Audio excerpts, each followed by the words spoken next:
Escolheria CRB, escolheria Retrô, evitaria o Cruzeiro pelo último confronto, tá muito recente esse confronto. Ok, eu acho que o CRB é bacana. Aqui. Não, é um confronto difícil também pro Cruzeiro, né? A gente já entrando já no mérito de Cruzeiro e CRB, pelo histórico, a gente sabe que tem aí certos traumas para se falar nesse ponto. Então... Mas o Flamengo, se puxasse a bolinha, falar assim, vamos evitar o Cruzeiro por enquanto, porque recentemente a gente tomou uma trauletada. Agora o Flamengo não evita o Atlético, mas quer evitar o Cruzeiro, Gão? Evitaria pelo último confronto então dos dois. Então é o seguinte, vamos falar agora desse outro confronto, que é o Cruzeiro CRB. Aqui um alô especial para os cruzeirenses Chico e Eliette, lá do bairro Guarani, sempre ligados no Alterosa Esporte. Obrigado aí pelo carinho, Chico e Eliette. O Cruzeiro vai se encontrar com o CRB e colocou que fez um post, né? Confronto definido e tal, com a taça, com o troféu. São quantos, Gão? São poucos, né? 6 da Copa do Brasil. O CRB, opa, tem provocação nessa parada. Na verdade, o CRB se sentiu provocado, porque o Cruzeiro, o que o Cruzeiro faz? O Cruzeiro sempre nas suas postagens, ele pode enfrentar Atlético, Flamengo, São Paulo, Internacional, nas suas postagens, é padrão do Cruzeiro colocar nas suas redes sociais azul e branco. Só que o grande rival do CRB é o CSA, que é azul e branco. Então o CRB se sentiu confrontado nesse sentido, eu acho que até sem motivo nesse aspecto. E aí o que ele fez? Ele faz uma postagem nas suas redes sociais também, ele tinha subido já uma postagem nas redes sociais, e aí achou que o Cruzeiro, em tom de provocação, estava provocando o CRB, e não foi verdade isso. Se você olhar, por exemplo, as postagens anteriores, contra qualquer time, contra o Bahia, contra Atlético, contra Flamengo, Palmeiras, todas as postagens do Cruzeiro de confronto são em azul e branco, porque é aquilo que determina, de repente, o padrão da postagem da rede social. Não foi para falar de CSA, não. Não. Aí o CRB falou que... Nem do CSA a gente gosta. Colocou o Cruzeiro de preto e branco aqui. Ficou bonito, Lu? Cruzeiro de preto e branco? Eu não acho que o Cruzeiro combina com nada, nem me interessa a cor que tá aí, não. Vamos ver a manchete do noataque.com.br, que fala sobre esse confronto. O Cruzeiro terá de superar Fantasma do CRB para avançar na Copa do Brasil. O Fantasma se chama Léo Gamalho, que não está mais por lá, obviamente. Mas o CRB, em 2020, né, Hugão? 2020. Meteu 2-0. Tem uma vitória também do CRB em 2021, 4-3 também no Mineirão. São dois anos bem difíceis para o Cruzeiro, 20 e 21, e que, evidentemente, que o atleticano, por ausência de história, se pega, de repente, naquilo que aconteceu de tragédia na história do Cruzeiro. Mas se queremos falar de Léo Gamalho, vale lembrar que o Léo Gamalho tomou uma estraletada para o Cruzeiro também, jogando pelo Curitiba, em outras temporadas, e que ele mesmo não quer nem lembrar mais de Cruzeiro. É claro que daqui a alguns anos ele vai falar assim, enfrentei o Cruzeiro e ganhei do Cruzeiro. Mas na crise do Cruzeiro, né, nesse aspecto. Vamos lembrar de outros retrospectos, por exemplo, em 2022, que foi o ano do acesso do Cruzeiro.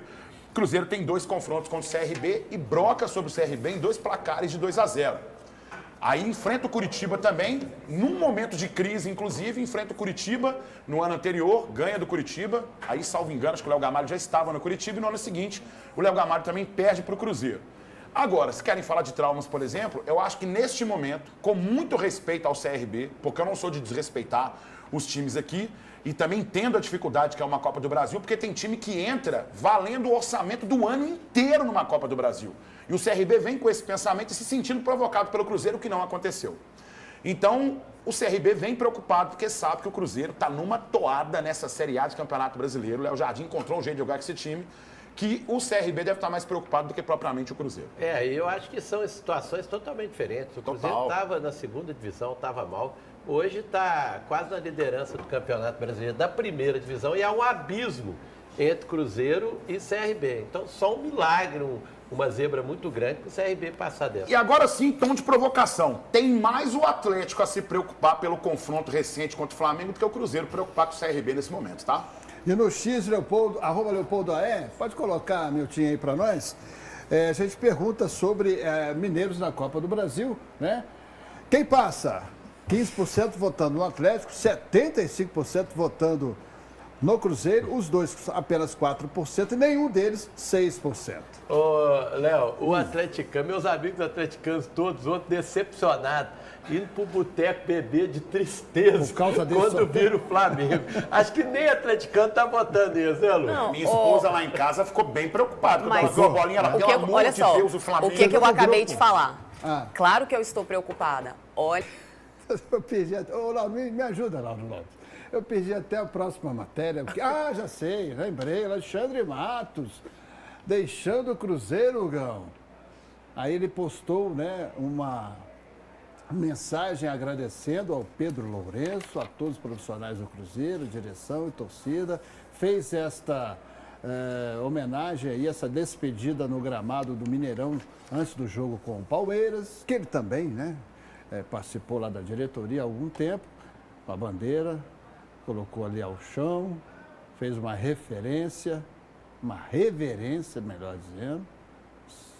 Ele está rezando ali, Léo. Graças a Deus estou indo embora. Será isso que ele está falando? Pedrinho não deixa eu fazer nada. Passa, manda tudo, eu vou embora daqui. Ah, muito bem, Toledo, exatamente. O Santos ainda não anunciou oficialmente, mas está negociando realmente com o dirigente Alexandre Matos. Mas o Matos é um cara que precisa de grana para trabalhar, né? Ele no Santos, aquela pindaíba lá, eu não sei se vai dar certo, não. O Gão está no silêncio. A gente tem um arquivo do Gão aí, que foi o responsável... Não foi não, né? Por essa saída. Se eu fui, eu tenho muito orgulho.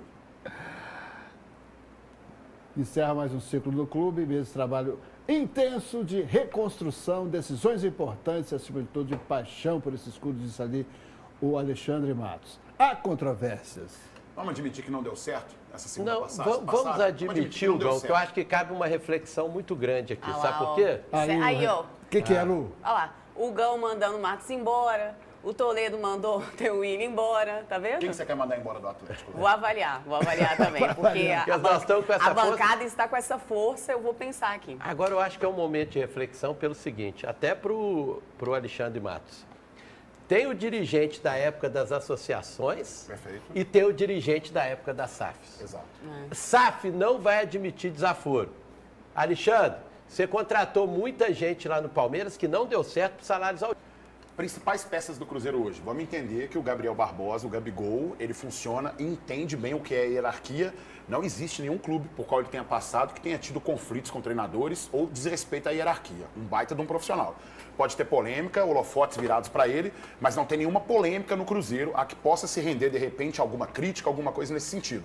A ausência de futebol, de repente não funcionou uma peça ou outra, beleza. Mas não há nenhuma polêmica em relação ao Gabriel Barbosa sobre baladas, sobre questionamentos no Cruzeiro, nada disso. Quais são as peças que estão dando certo? Vou colocar o Gabriel Barbosa que está dando certo, o Alexandre Matos trouxe, mas aqueles que renderam mais, Christian, por exemplo, e Wanderson, eles foram aqueles que vieram por um custo mais baixo e funcionaram na mão do Leonardo Jardim. Então, a peça importante neste momento é Leonardo Jardim, que eu coloco mais a responsabilidade de contratação sobre o Pedro Lourenço do que especificamente sobre o Alexandre Matos. E aí eu tenho que falar uma coisa com vocês. Não deu certo essa passagem do Alexandre Matos pelo Cruzeiro, gastou demais, ainda teve um ônus a ser pago pelo Dudu, que agora está no Clube Atlético Mineiro, que foi dispensado pelo Cruzeiro e o Atlético pegou. Então, nesse sentido, Matos, toda a sorte do mundo para você, menos quando enfrentar o Cruzeiro, mas um abraço. Vai com Deus. E a gente